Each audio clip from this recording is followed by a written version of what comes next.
My guest today is the founder and managing principal of Mitigate Partners, a risk management, cost containment, and employee benefits consulting firm. He's a charter member of Health Rosetta's Certified Benefits Advisor program. His all too rare interest in treating the employer's money like his own led him through years of research, culminating in the development of his proprietary Faircost Health Plan with million-dollar bottom line savings. Maybe yours too, starting right now.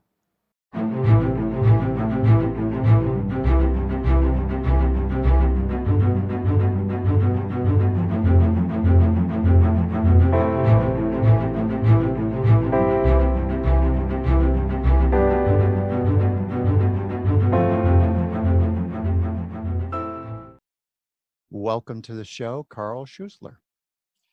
Thanks for having me, Hunter. It's an honor to be on your show. I've watched it and really enjoy it. Thank you so much. You're very kind. And I was going to say, what we have here is a really powerful combination going on. We have direct primary care, and that's getting care right. And then the missing element in the shows that I've done, aside from Dr. Ken Fisher, who talked about HSAs, health savings accounts, it's getting benefit plans right, not necessarily fixing them, because I think a lot of them are beyond fixing. I think they need a complete do-over, and breaking the pieces apart and assembling them in a better way. So, and I also think this is going to be an important way of getting out of the economic mess that we're in. The trillions of dollars that we're spending, and there's a lot of money, there's a lot of health savings on the line here that we have sitting in front of us. So Carl changed my mind. Change your mind? No, I'm in total agreement with you that I really believe with what we're doing, with what's just happened in our country across all gamuts. Obviously, COVID, the biggest piece, is it really influenced and shown where the gaps are in healthcare and where the fallacies are in healthcare. So I think direct primary care is going to be significant.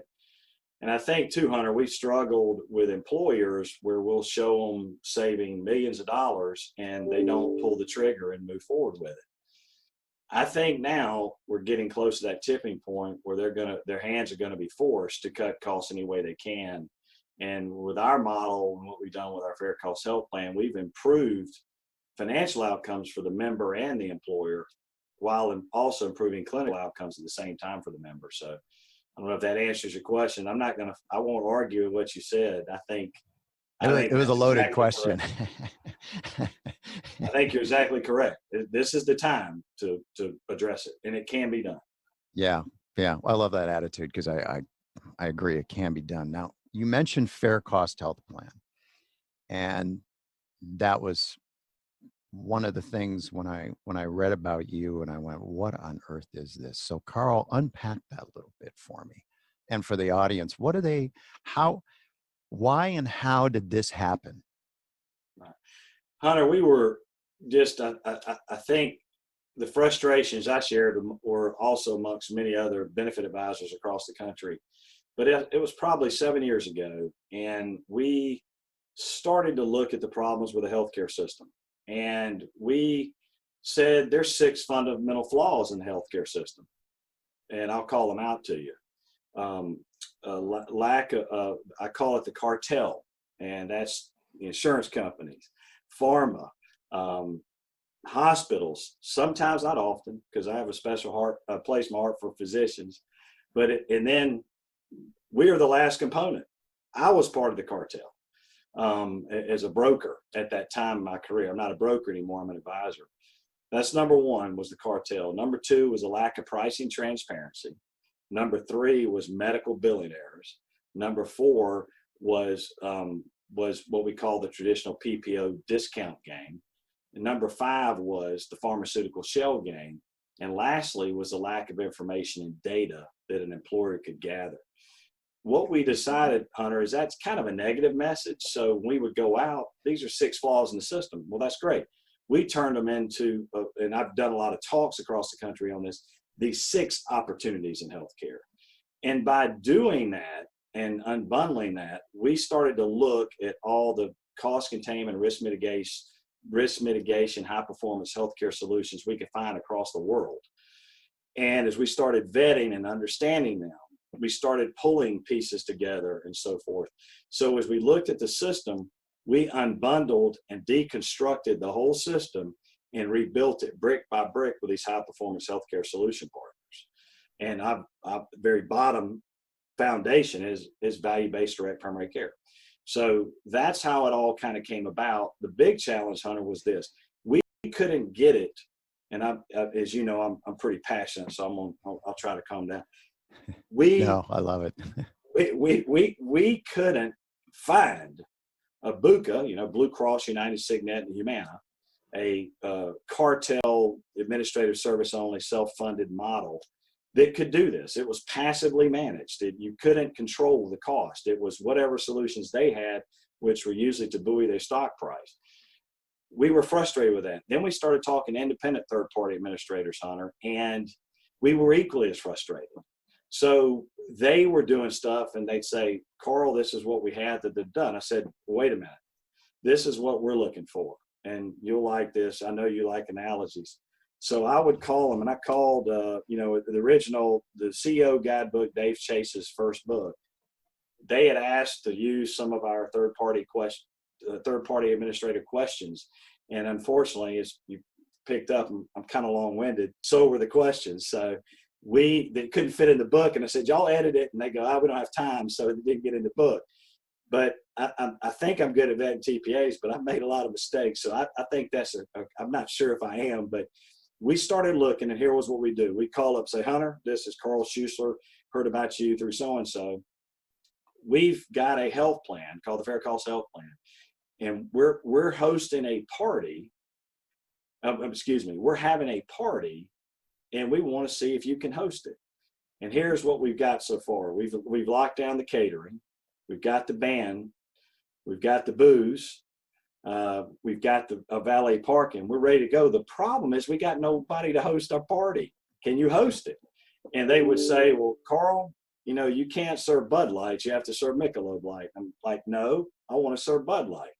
So that analogy is all the components of our Faircost Health Plan. So they wouldn't do what I wanted to, because we believe what we've assembled is better than anything ever created. And I don't need a TPA to do that for me. That's my job. I'm a benefits advisor. They're not an advisor. They're a processor of claims. That's the first thing. So when we did this, we brought it together. We're on the fourth rendition, and I think we finally found the best TPA, and I'll share it in a second. And I'm known to say this, quote, all TPAs suck is finding the least sucky of the suckiest. And we have identified the least sucky of the suckiest. And that's become their tagline. And I'll share with it. It's Aether TPA, run by Laura Hirsch and Lisa True, and they're wonderful. I didn't know it was possible to have a real partner in this game with us, and I did not know that it was possible. I feel like I work for them. I was telling the hospital client of ours that you know about, I said, am I an employee of them or are they an employee of mine? I've never seen anything like it. They're unbelievable. So they are the glue, the gorilla glue that holds this thing together, and it's working magnificently now. And that was the missing link for us. After 4 tries, we finally, was 3 strikes and you're out. That doesn't, not the case for me. You keep trying. Yeah. So I think we finally got it. It's always worked well, Hunter, but we deploy what's called a benefits champion in our programs that the employer employs, or they could be housed with us. And they are on top of the claims funding requests as they come in weekly. They're watching everything. So that's how we found out how poorly these TPAs did things. And a lot of employers in America, Hunter, whether they're with a BUCA or an independent third-party administrator, they're paying these claims having no idea if they're right or not. I can give you numerous examples. One last thing. The other thing about the TPAs that often bothered me was, Hunter, if they brought a solution to the table for my client, they have a backroom deal with that vendor where they get paid something off of it. Our model, the only money the TPA gets is the admin fee per employee per month, because we brought the party to them, the Faircost Health Plan. That's a pass-through directly to my client, a contract with my client, and that's what they pay. There is no money being made from anyone except the administrative fee. So if I put my CEO hat on, and most CEOs they look at healthcare plans and go, just give me something easy because I want to get back to what's really important to my company, and that's making widgets or providing a service. But now COVID-19 is basically busting a lot of things wide open, and I think they're going to be looking at the bottom line with some real tightened focus. And I think a lot of relationships I see it in supply chains. I see it in a lot of things. People are reevaluating things. But if I'm a CEO and I've been going to maybe Augusta National for the Masters, and now I'm thinking to myself, wait, yeah, what? I was born in Augusta. You were born in Augusta. Well, then. Disgusta, as we call it. Yeah. Well, I'm thinking, wait a minute, who's paying for these trips? Oh, hell, I am. In a roundabout way, I'm paying for these trips. Excuse me, hold on a minute. I think I need to reevaluate my healthcare program. And from the little, well, I've done more than a little. I've watched some of the videos, and I'm going to include these in the links. The links in the description about what you've done, and some very good ones with some of the partners you have. What I'd like to know is a little more about some of the successes that you've had. And you have kind of a fear of the unknown for a lot of CEOs. They really don't understand the game, and they're now going to be trying to figure this out. But they don't like being first. There's the old saying, you never got fired by buying IBM. Well, not anymore. The game has changed. So, but I don't want to be first. And the good news is there are businesses and governments that are saving money with this. I'm no longer going to be the first. I'm not going to be the guinea pig. This is now established. It's going on. It's working with real world cost savings. In one case that I saw, over $1 million, I think it was $1.2 million the first year. 54%. Yes, sir. 157 employees. 150. Well, there's nothing like success to capture a CEO's attention, or a benefits manager for a county. So expand a little bit about what these successes are, and I mean, CEOs love numbers, but it's also productivity. It's other things that go into it. But let's start with some of the numbers from counties and business. Okay. It's a great question, Hunter. It's a loaded question. I tell you, you're good at these loaded questions. And, I'm serve them up. I'm like a lot of people in our industry. I have ADHD, so I wasn't writing all that down. I'll do my best. One of the things I failed to mention that's really, really important, Hunter, was, and I know we talked about passively managed health plans that most of these CEOs you're referencing that we're talking to, if you're the CEO, that's what they have. By deconstructing and rebuilding it and creating a Faircost Health Plan, this is an actively managed plan now. It's also what we call employer-built healthcare, not insurer-built healthcare. So literally, it's building it brick by brick to the best outcome, the best solutions possible. So the hospital, and it's DeSoto Memorial Hospital in Arcadia, Florida, fourth poorest county in the state of Florida, per capita income of $25,430. They lost obstetrics in February of 18. They're like every other rural hospital in America, struggling. We got introduced by, as one of your favorites, direct primary care doctor, Dr. Lee Gross, who's wonderful and done so much. A hero. Yeah, he is. Done so much for DPC across the country in the state of Florida. He brought us to the table and heard about what we were doing, and we worked together and integrated a program. we wrapped up our first year in September, and we were 3 months, Hunter, on and I won't reveal the carrier, but with a Buca TPA, and then 9 months on Faircost. In 3 months on the Buca TPA, they spent almost $400,000 on that Buca TPA. And in 7 months, when we looked at it on Faircost, the spend was almost identical for 2.5 times more months. Wow. Okay, so the first year they saved 1.2 million or 54%. And I want to give, I think a lot of the credit. I think there's a lot of things we could sit and say, we're great, Hunter. That's why we're on your show. But I think Dr. Gross and Dr. Crouch and Ann Horner that runs their office, they deserve a ton of credit. That DPC is huge. And the other thing I think is interesting, this is a hospital, folks. A hospital put in DPC and they own doctors. So I'm sure I know you're probably going there at some point, but yeah, but the point is that was huge. Maybe we had a real good claims year too. I think it's a little of everything, but the bottom line is, for the first time ever, they were able to really see, wow. And then when you talk about it, or you wanted me to say about actively managing a risk, a month and a half ago, we had an employee that was at a cartel hospital, as I like to say, on the Southwest Gulf Coast, not at DeSoto, but at a cartel hospital. They were diagnosed, et cetera, had some issues, and they were being transferred to an LTAC, long-term acute care facility.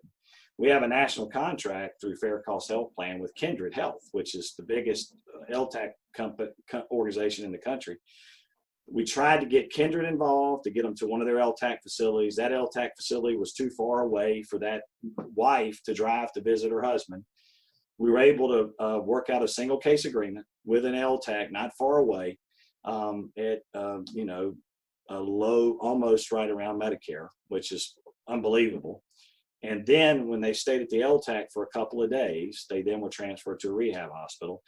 All hands on deck. Our client and Lois Hilton that runs the benefit program called. We had our network development company. We had our TPA, the Aether Gals. We had our cost and quality company that helps line up doctors and facilities.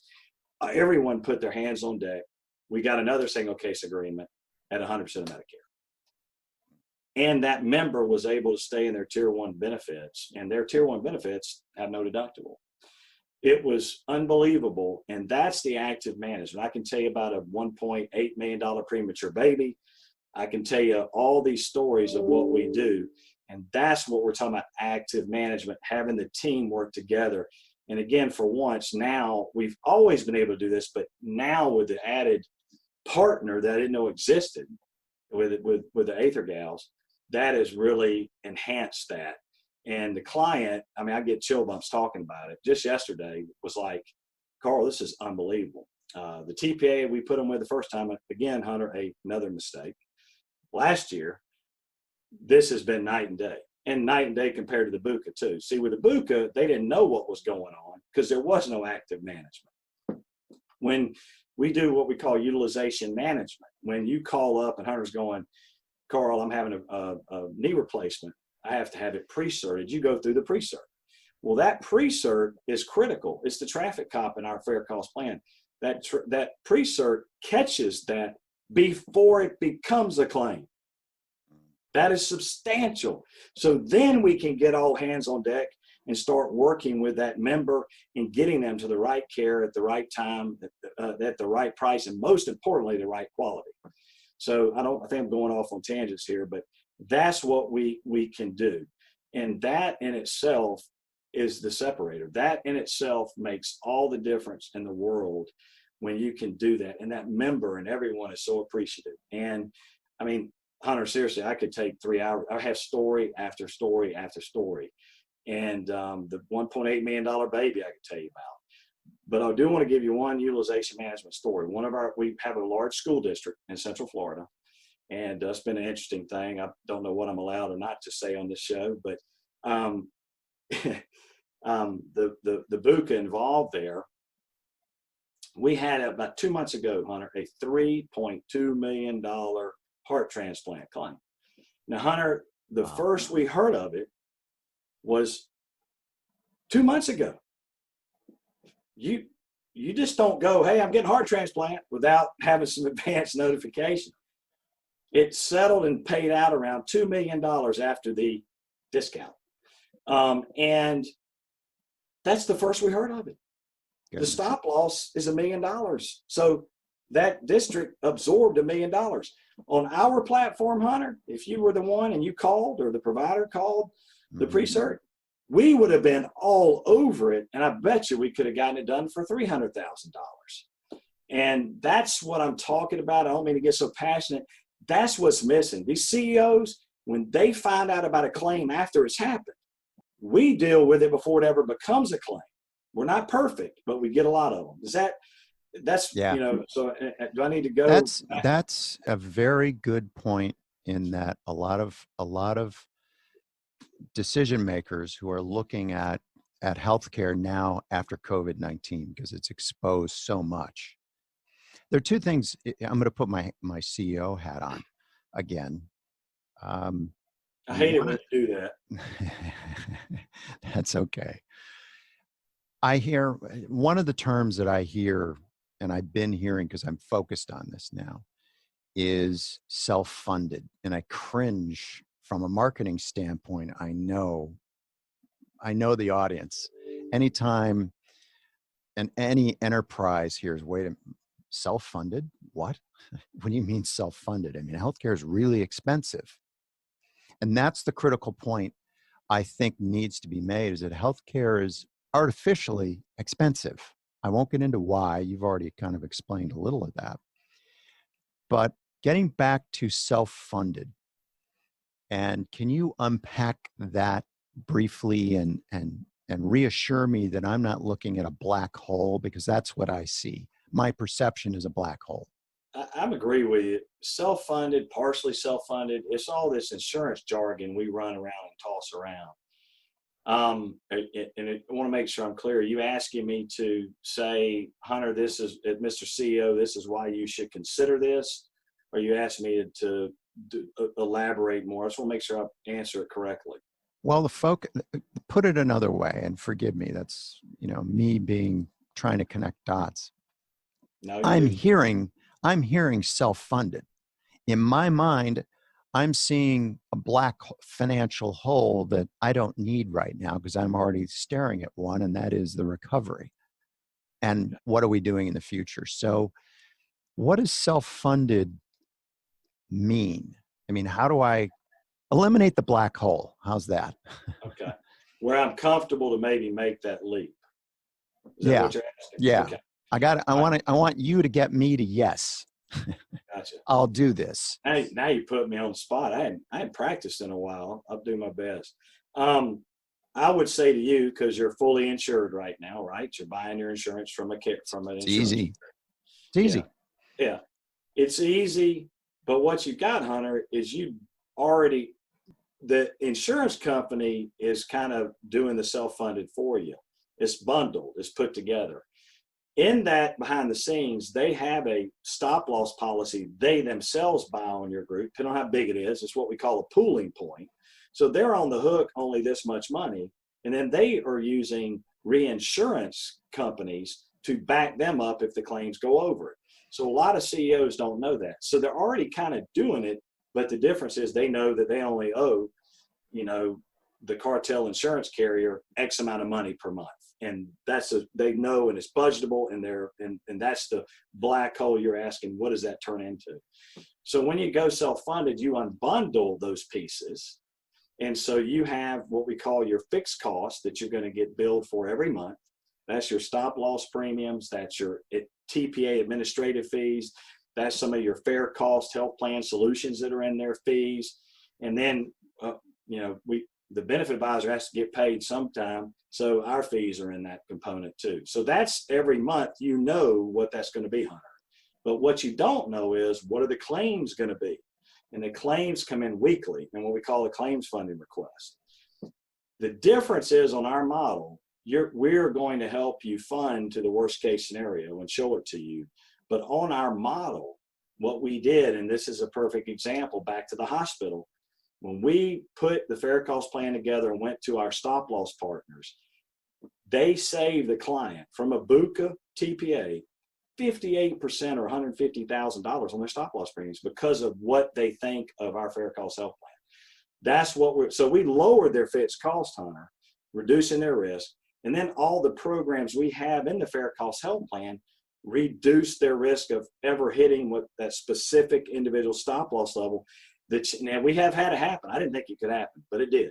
And our hotel client had like 3 strokes in 1 year. I was asked to go down and do the benefit education meetings, and I said, hey, I'm not coming anywhere near that. I ain't drinking water. I mean, it's not a good place to be. But it did happen. And that's the first rate increase they've ever had in 4 years. So rate increases shouldn't happen. They shouldn't, and we can get into that later.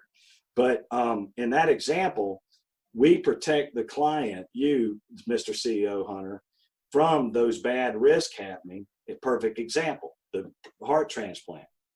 It would have been a $300,000 claim. If your stop loss is $1 million, you would have never hit it. So we're minimizing the risk with our cost containment and risk mitigation strategies. What do you say to those people that are looking at going from 20, 30 employees to now into the big leagues where they've got to provide something? What are some of the things they can do now to prevent problems? Is there anything they should be avoiding? Kind of anticipating those issues. What should they not do? That preventing problems. What do you think? Those that are that size, 30, 40, are in a tough predicament. It's hard. We've had groups self-fund, with what we just shared with you at that level, but it's hard. And I think the biggest thing, Hunter, they got to consider is what is their cash flow like? It is a financial decision is all it is. And if their cash flow is not good, Hunter, then they, I think, got to go to the insurance company and buy the insurance. If they want to do kind of a hybrid step, there's a program that is technically, in my opinion, I think many others, fully insured, called level funded. So it's a hybrid, as they say, but it's geared so heavily in the insurance company's favor, but it is a step. And you can at least have access to your claims data and be able to see that. So that would be a hybrid for them to consider and then see how they run there on someone else's nickel. And you fund to the max, worst case scenario. And if you do well, you get your profits back and the insurance company doesn't keep them. If you're fully insured, once the money's paid, it's gone, whether you had a claim or not. So the level funded offers a little return to you of instead of the insurance companies keeping the profits, you can get some money back. But it really all hinges on cash flow. If the cash flow is there, they can do this. Our strategies that we do and my other fellow mitigate partners around the country, those will, like I just shared examples with you, help control costs significantly.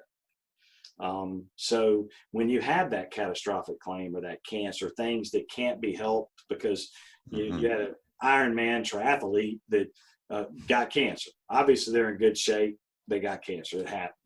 But then you have to have solutions and cost containment solutions there, which we have, one of our building blocks to help. So it's cash flow. I think it boils to cash flow. So if you told me my cash flow is really good, Carl, then I would tell you we could explore this and look at it.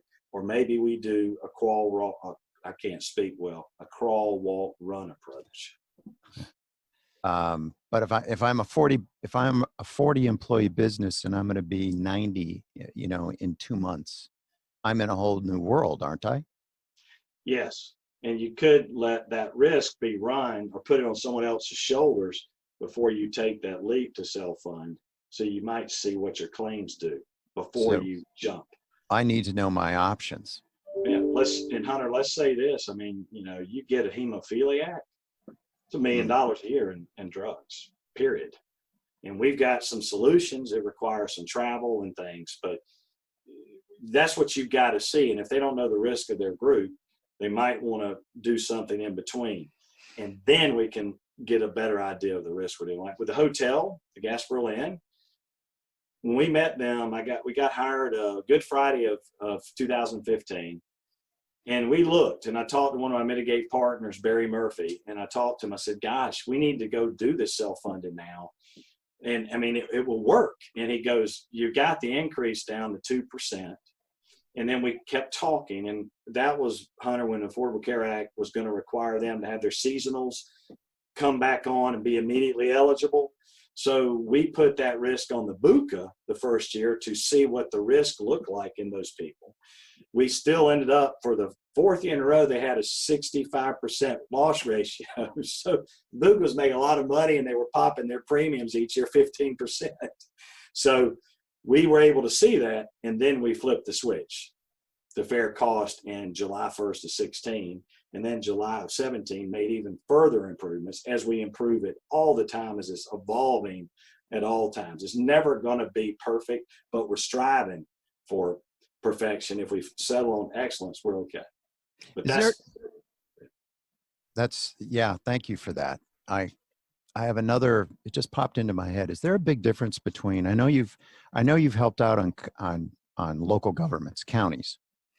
What about, is there a difference between the county and a county client or a city client and a business? Or is it basically the same? Is there anything significantly different? You're laughing. Uh-oh. There's a story here. Good. I'll answer that question. I'm going to add an element to it. There's a school district, there's a municipality, and there's a private employer.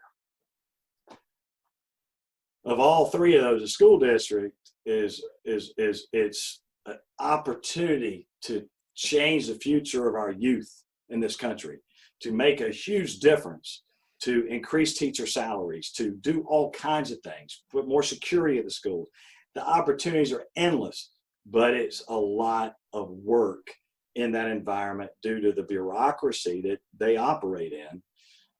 Many, many more meetings in a school district setting. A municipality has a lot less meetings, similar in some respects, taxpayer driven, etc. But similar, but not quite as intensive as a school district. And then the private employer is really simple to deal with because they make decisions. Maybe they have to run it by a board once a blue moon, but they make the decisions and they move and shake and go. Mm-hmm.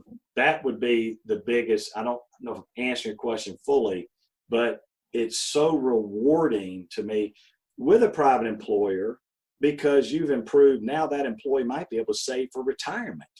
Yeah. If you watch that Gasparilla video, Nate McKelvey, who's one of their really strong employees they have there, he was interviewed and he says, what does this mean to me, all these improvements? Well, it means $5,000 to $10,000 less we pay that funds my kids' college, or we make 2 months house payments with it. That's what that means. But to me, it's even more special in the public sector and a municipality because, and like a lot of America, sometimes wages are not as high as I know people would like them. They've got wage freezes. We can increase the wages, the pay scales for all these people by saving all this money. And we can also reach out to the community, get the city, the county, the school, other employers together and build a community-driven plan, as you and I've talked about, that we're doing in DeSoto County with DeSoto Memorial Hospital. We're in the middle of trying to. COVID derailed us a little bit, but we're in the middle of doing that. The school can also be a part of that. But I think that's the biggest difference that I would tell you. The school, because the way this functions in our country, it's just a little more burdensome and a little more bureaucratic. But my gosh, Hunter, I mean, we're so mission driven, and I've been accused. My buddy goes, sounds like you're a politician, Carl, which I'm not. I just speak my heart. And the chances in this particular case we're working on, school district, we could bring, if it works out to where we get the average cost per employee per year to where our Faircost plan costs are, over a 20-year period, a kindergartner through 12th grade. And I know Dave Chase did a great study between Allegheny County schools and Philadelphia schools in the CEO guidebook. It could be $345 million, Hunter, back to that community that's being extracted right now. Hunter, what could you do with $345 million? And that gets my juices. I get chill bumps. That's what this is about. We could change the face of education forever. I mean, we could with this. So that, to me, I love the rural hospital because we need those. Guys, people move to communities for 3 reasons: jobs, education, and healthcare. When healthcare dries up, the town dries up. We've got to save those things. That's something mitigate part. We love that mission. The school district's tough. You get a little more bald, you get a little fatter, you get a little more tired, a few more bags on your eyes like I am. So I don't know how much more I can take, but yeah. But I know. Trust me. We show movies up here on my forehead on the weekends. But the bottom line is, it is so awesome, and what could happen. Municipalities, again, the same, private employers, all of them. But I mean, it just all depends on what charges your battery. But it is a lot of work, Hunter, in the public sector. It's more work. It's more red tape than I think everyone knows this. I mean, that's what does government do that's easy? Yeah. But it's very rewarding. Yeah. Oh, yeah. What were the hot buttons for both the government and the private businesses? Were there anything? Did they hear something, see something that you saw the lights go on and they went, now I'm getting it? May not be a total yes, let's do this, but what were some of the highlights, if you will, that made them go, okay, yeah, I need to pay attention to this? What were some of those things that they heard or saw that moved the conversation a lot faster? If there were anything, maybe the process, they have to go through the process, a longer process. I don't know, but that's the question. What were some of those things, if any, that made them go, aha? I don't know, believe it or not, I can answer that in maybe 5 or 10 words, different than the rest of these answers. Man, you were doing this. And I said it and I went like that, and they all just said, okay, that was it. So, okay, what's your next question? No, in all seriousness, and one of our mitigate partners up in North Carolina, Christy Gupton, has said this quote, and it ties into this. All it takes is a good advisor and a little courage. And the courage is the employer, the courageous employer. And where we sit here and we think we're great, we got this great health plan, they deserve the credit. They're the courageous employer that took the step. They're the ones that stepped out of the status quo to do this. And I know you're asking, what do you think was the thing? Where the light go off? But I want to make that clear. It takes a courageous employer, and you've got to help them feel they can be courageous and protect them from being courageous, and not leave them out, flapping in the wind with a bad, not a successful story in their hand. I will tell you that I think, and I want to thank all of our clients that the videos were created. They deserve the credit. We're with them and we're partnering, but they deserve the credit. So I want to be very clear on that. I would say this, most of the time, Hunter, it's been the pain is great enough. Now we got to change. COVID-19 has gotten many people to that point. Obviously, these were pre-COVID-19. That's the school district. They're in tough shape financially. This should be the first year they will operate without a deficit on their health plan.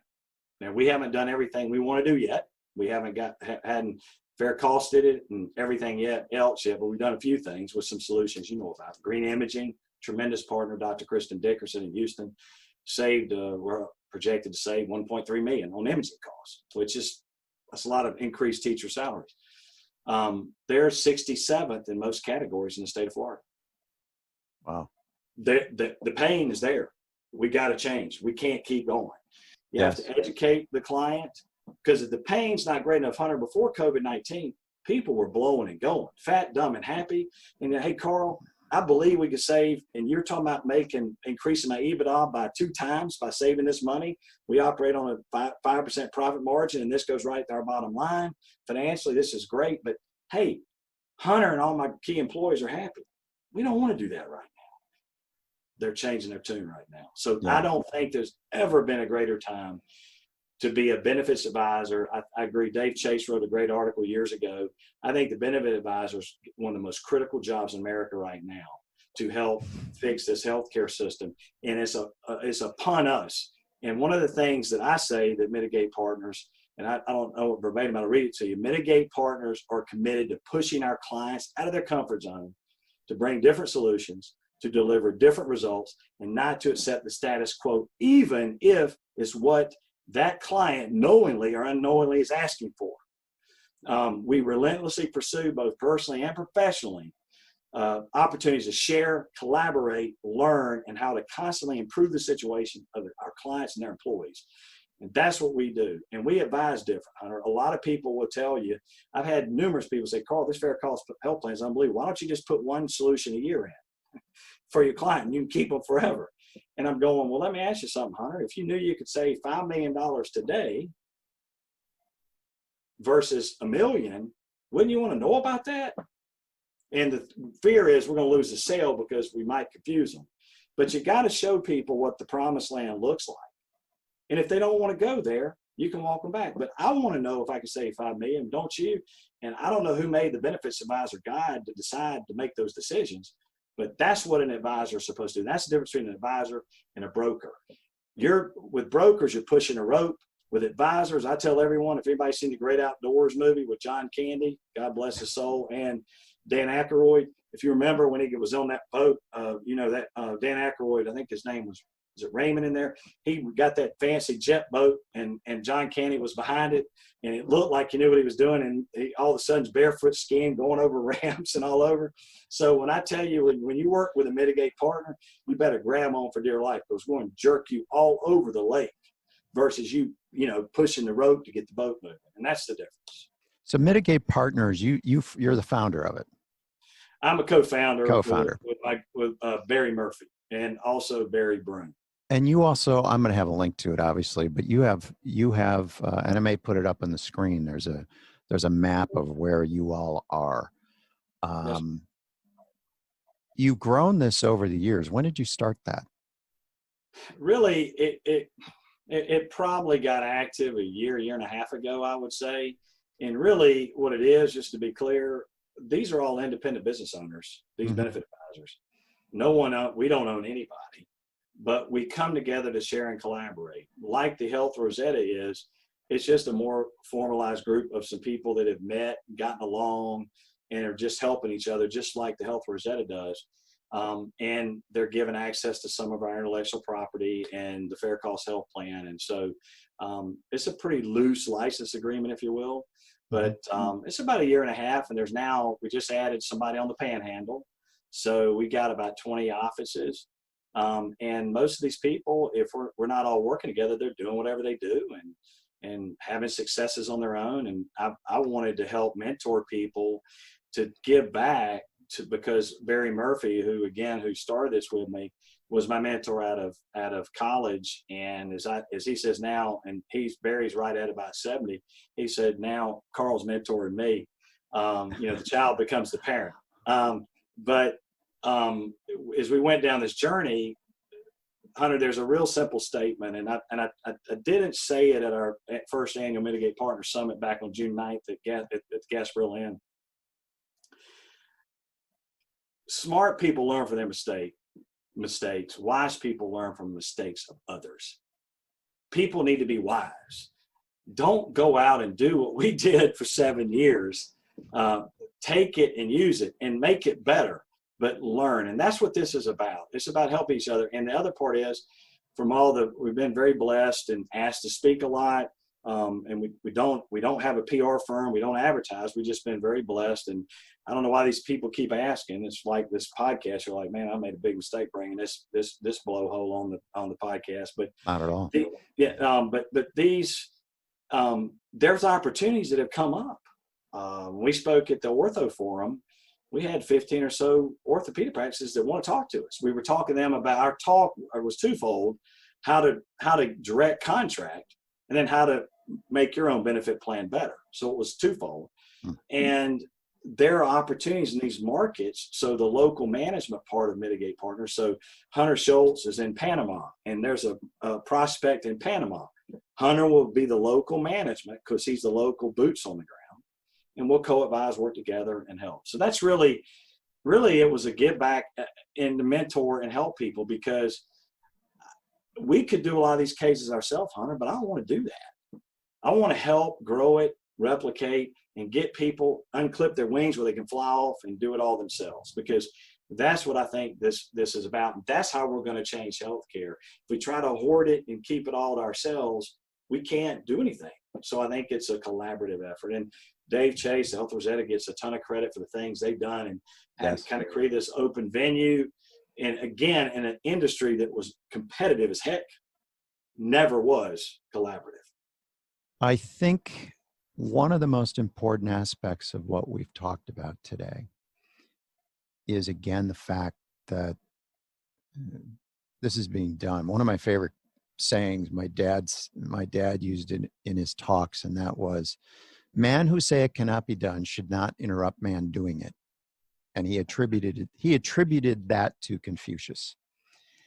And it's sort of like when I started this show, it was ready, fire, aim. I really didn't know where I was going, but it's evolved now into DPC Sherpas, which I hadn't even thought of back then in November when I started. But I'm thinking that what you've done is essentially like Sir Edmund Hillary. He climbed Mount Everest with his Sherpa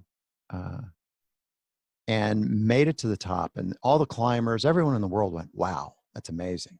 Because most people looked and went, "Oof, that's rough," before him. But I think the second ascent was even more important because it proved it could be replicated. And you're doing something really unique. You've sort of like, you're Sir Edmund Hillary, and then you went, "By God, let's do it again." So you proved it could be done. It's replicable, and that's so important. So my sincere thanks for doing that. And I know you had help, and I know you had, it's your team, if you will. And Dave Chase and a lot of others have been involved in this. So there's a group of you that went up the mountain, and then you went right back up again after coming back down and said, "Yeah, we can do this. It's not a one-time thing. This isn't just it isn't lucky. It's just preparation and hard work." And you did it. And I commend you for that and your team, and Thank you. good job. Thank you. Carl Schuessler of Mitigate Partners, it has been a real pleasure. And I learned so much today, and I know everyone who viewed did as well. Thanks. Well, and Hunter, I want to thank you. It's been a lot of fun, and I'm sorry I was so monotone and not lively today.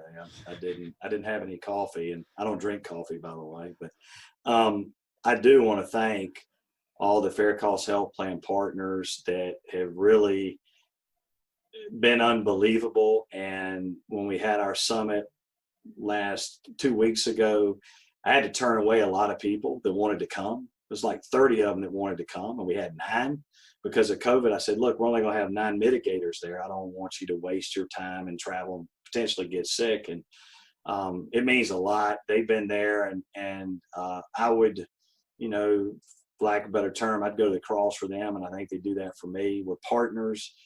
We rise and fall together. And I also want to thank the Mitigate partners and all the people around the country. Dave Chase, everybody that's trying to do something. There've been some great. David Contorno has been a huge, he's been out there in the forefront. There's so many people. I'm leaving tons of names off, but if we want to go fast, go alone. We want to go far, go together. The old African proverb. So I think that's what that's about. And it's great people like you who have these shows. And Thank you. I'm just blessed. I'm very thankful and appreciate all the folks. And I want what am I doing here? I want to also thank my family because they've had to put up with a lot. I mean, I have cauliflower ear every day. There's something growing out of my ear every day, and it's constant. So it's called a telephone, and so it's a lot of work. But I want to thank my family and their support, my wife Missy, and all that. And but it's an honor to be on your show. I hope that this is giving people hope because I believe this is absolutely replicable and achievable. Absolutely. Oh, terrific job. I'm Hunter Schultz for Winning Healthcare Food Fights. Thanks for joining us today, and stay healthy, wash your hands a lot, and there you are.